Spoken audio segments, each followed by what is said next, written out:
कुरान में एक खौफनाक कौम का जिक्र आता है जिसकी हलाकत आज तक इंसानियत के लिए मामा है, याजूज और माजूज।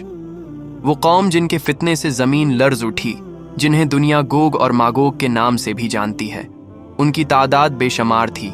जब वो किसी सरजमीन पर कदम रखते तो घास तक बाकी न रहती।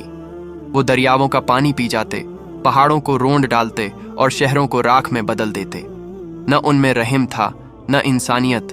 उनका मकसद सिर्फ तबाही था। जब उनके जुल्म से लोग आजिज आ गए तो उन्होंने अल्लाह से दुआ की, ए हमारे रब, हमें उन जालिमों से निजात दे। अल्लाह ने अपनी रहमत से एक नेक और ताकतूर बादशाह भेजा, ज़वालकरनीन को अल्लाह ने इल्म, ताकत और रहमत अता फरमाई थी। वो दुनिया के मुख्तलिफ हिस्सों का सफ़र करते रहे, यहाँ तक कि वो 2 पहाड़ों के दरमियान एक इलाके में पहुंचे।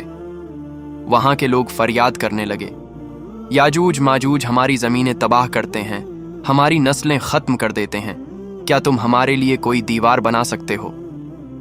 ज़वालकरनीन ने जवाब दिया, मैं अल्लाह की दी हुई ताकत से तुम्हारी मदद करूंगा। फिर उन्होंने पहाड़ों के दरमियान लोहे और तांबे की एक अजीम दीवार तामीर की। ये दीवार इतनी मजबूत थी कि न याजूज माजूज उसे तोड़ सके, न उस पर चढ़ सके। वक्त गुजरता गया, सदियां बीत गईं। वो दीवार आज भी कहीं मौजूद है, मगर उसकी जगह का इल्म किसी को यकीन से नहीं। कुछ कहते हैं वो कफकाज के पहाड़ों में है, कुछ के नज़दीक तुर्किस्तान के करीब, और बाज़ के मुताबिक वो ज़मीन की गहराइयों में छिपी हुई है।